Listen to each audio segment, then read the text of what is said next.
damp red hair with one smudged hand.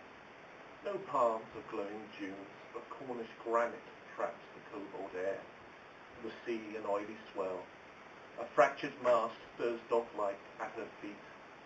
Her durable blue dress, red cuff, resists this British gale. Drenched in an upper corner of his work, a model ship is coaxed towards the rocks. In childish print, another corner offers his name and year of painting, 1916. Whiter than fresh-drawn sap, she stares and suffers with those that she saw suffer. Sailors lost and drowned, almost before her father's word subdues the storm and lulls them gently home. The artist, 67 and 1 year from death by cancer, holds no magic wand to quell the thunder. He reads this morning's list of casualties and mouths each fading name, his aching bulk sunk in a garden chair, his style of art unfashionable, threadbare, and even maudlin, while that girl, the same in all his pictures, treads towards the tide and hears no music on the tainted air. One thing that I'm always surprised about with poets, I know Philip Larkin is an exception, but very few of them write about the jobs they've had. And it seems to me a kind of obvious subject, because if you go to the job centre and you say, I'm a poet, nobody ever says, I see lyric or epic. It doesn't happen. I think they regard you as a bit frivolous. So you have to go undercover. You have to get jobs that people take seriously. I haven't always succeeded in that, but I'd like to read a couple of poems about jobs I've had. The first is Theatre Usher. It's a great job. You just watch plays. You watch endless plays. And this is about working at the National Theatre and watching Hamlet night after night after night. A strange form of punishment. Theatre Usher. While Hamlet swears that readiness is all, sneaking towards the fire escape, I blink against the sudden light and reach the small balcony looking out across the black and trembling surface of the Thames. I hear the numb, unending surge of shining cars across the bridge. About a distant pier, a thread of light promotes a choice of bars aboard a ship that never leaves its place. I let the sudden coolness clear my mind, my hands tight on the rail, the curveless space a soothing contrast from the hot, confined, and breathing darkness where the silent rose, intent on one man's sorrow on a stage, dip to the light and smile, while others doze, conquered by boredom, heavy mills, or age, until they jolt up, frightened by applause. I'll give myself 5 minutes, then go back. Tracing above the molting sycamores the pinched Germanic spires of temple, black even against the night, and Charing Cross, a space-age fortress lit in white and green, I nurse my patience, curb a sense of loss that comes more often now, and stand unseen but happy on that damp concrete until I take my seat before the curtain call, watching the courtiers circle for the kill, while Hamlet swears that readiness is all.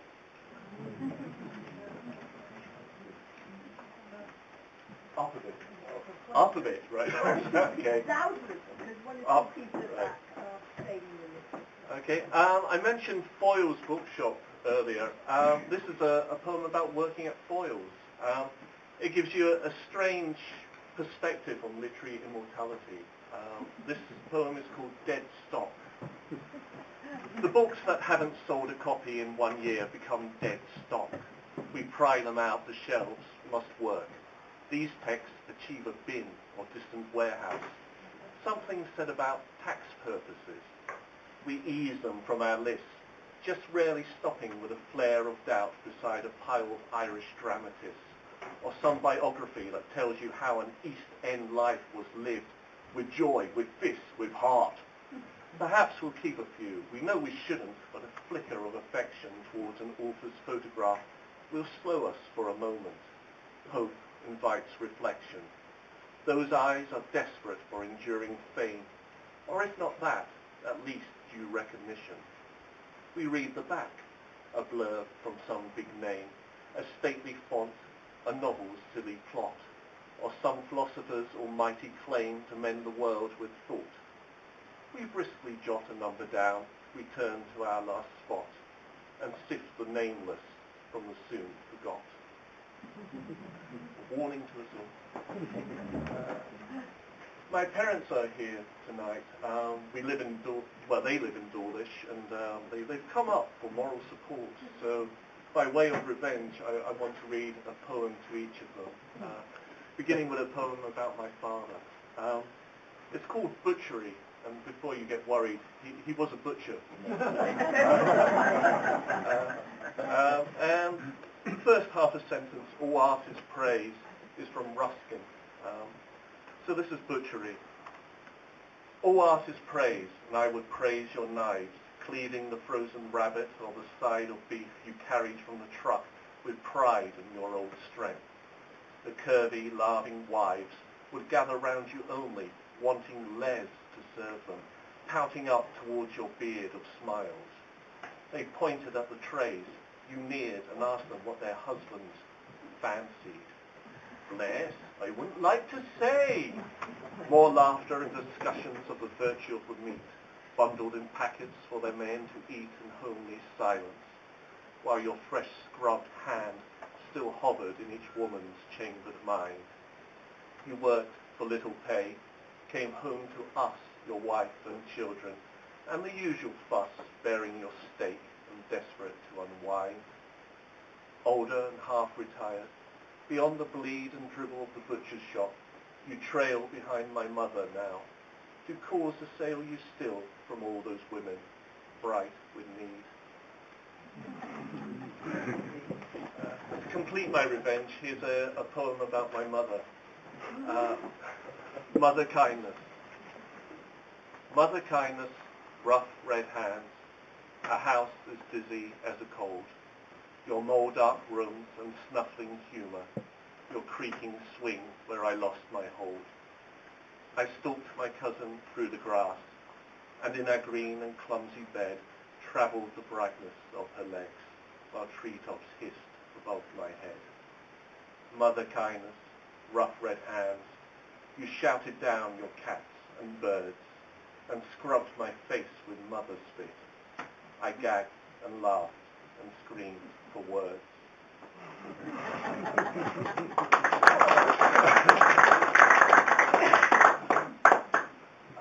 I'd like to read a couple of love poems.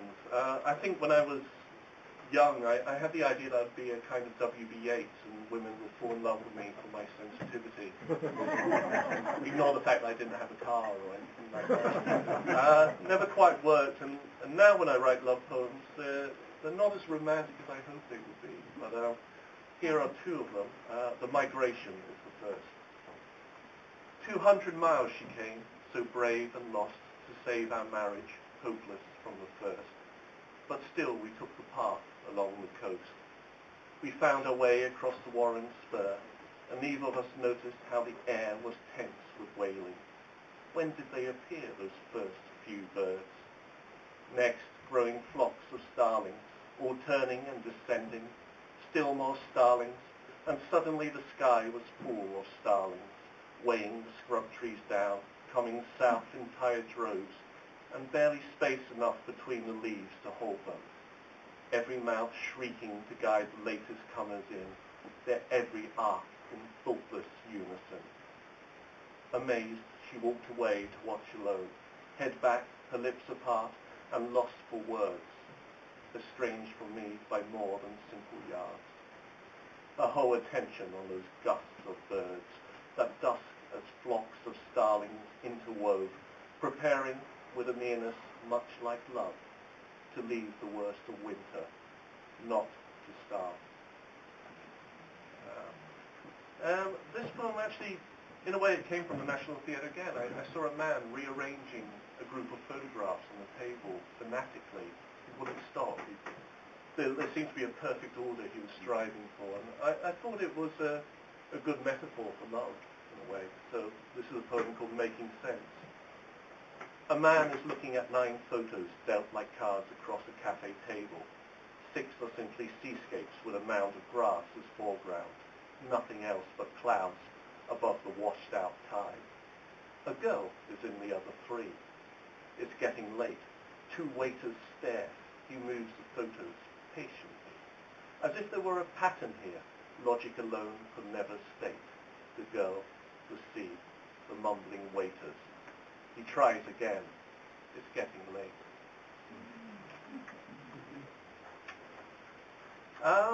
Politics is a bugbear, I guess, with most poets. On the one hand, when I hear someone say that they want to read a political poem, I reach for the exit. I don't want to be preached at. But on the other hand, as a poet, I don't want to be limited to domestic themes. Isn't love nice?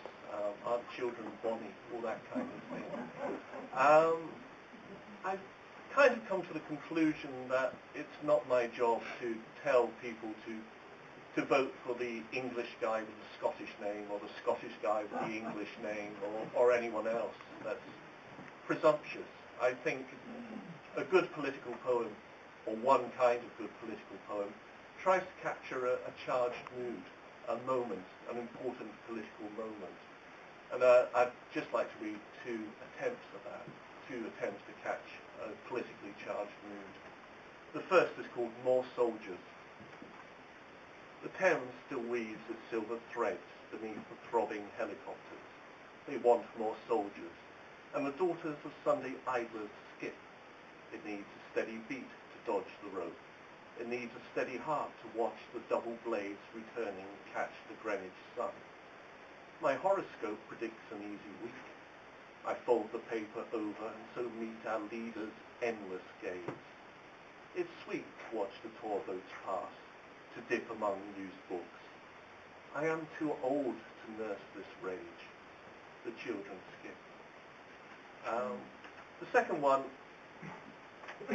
I kind of like to think of myself as an accessible poet and would probably wax pompous on the need for poets to be accessible. And as a kind of revenge, occasionally I end up writing a hopelessly obscure poem. This is one of them. I'm going to give you 3 notes to the poem. The first is about the title, Kinder. It's a bilingual pun. In English, kinder, to be more kind. In German, Kinder, children. The second is about the first line of the poem, Knowing You Will Not Know. This is a Holocaust anecdote from Peter Weiss's play about Auschwitz. It's a verbatim play. Every word in it is from transcripts by survivors, people who took part in the event. The story goes that an SS guard, rather bored with his duties, putting Jews into a van that was taking them to the death camps, found a young boy who was a local celebrity of sorts. He was one of those wonder kids who know the answers to all the questions. You ask him the highest mountain, the biggest snake, fastest land mammal. Again and again, the child comes out with the right answer. And to while away a slow afternoon, the SS guard asked him a series of questions. He gave the correct answer each time. And then the SS guard's inspiration failed him, and he said, "What else do you know?" And the child thought for a moment and said, "I know I will never know anything again." So that's where the first line comes from. And finally, a step down, but the last line of the poem is from a documentary on Dracula I saw once. It's supposedly a Transylvanian proverb. You heard it here first. Kinder or kinder. Knowing you will not know, the children play all morning with a ball, and others watch, silenced beyond a tricky game of catch. Those villages were emptied in a day. Wide rivers where a single boatman sings, and only willows rise above the marsh, stirring like gratitude. Somewhere a harsh siren begins. Should we forget these things? Recall instead the ancient festivals, the hopeful girls in white, the crude red wine, the drunken card games where the gentry lose and do not mind. The talking animals saw mercy on the borderline. Sometimes the dead would mend their children's shoes. surprise obscurity there. What am I doing? Last two poems, love poems of a different kind. I lived in Camden Town for a long while. And I suppose in contrast to Devon, it has rather a carnivorous atmosphere. These are two poems from my time in Camden, just to finish off. The first is Home Through Camden. The drunks and beggars shout each other down, a lash of light. The kebab stalls, the smart and shaven bouncers by their doors, and drawn to certain clubs, the girls who make crowds part. Unworldly seers with a far-off stare, the goths and pseudo-vampires gliding past, defiant for a time, at time, aware that immortality will never last. I dip beyond them all, past patient queues, and men that stagger on their girlfriends' arms, the screams of lovers and of car alarms, towards the black canals and formal mews, then to the silence of our planned estate, my concrete stillness, where your letters wait. And finally, I think Dylan Thomas dedicated his collected poems to God, saying he'd be a damn fool if he didn't. In a similar spirit, this last poem is for my wife, and I'd be a damn fool if it wasn't. First days. No water pressure and the tub half full, the shower useless while I shambled from kitchen to bathroom with a saucepan of warm water in each hand. You crouched, head bowed, your long hair smeared with suds, directing me. I christened you with slow, repeated downpours. That was our first fortnight in our first apartment. While the steam obscured the mirror, your costly tubes of cream, the mucka print our predecessor left. You kneaded out your hair in coils before you left for work. I wondered what to do next, stopping by the bedroom door, unsteady in the sunlight, knowing that something new had started now. I heard the music of our neighbours and the shouts of children, like the sounds of water. Thank you very much.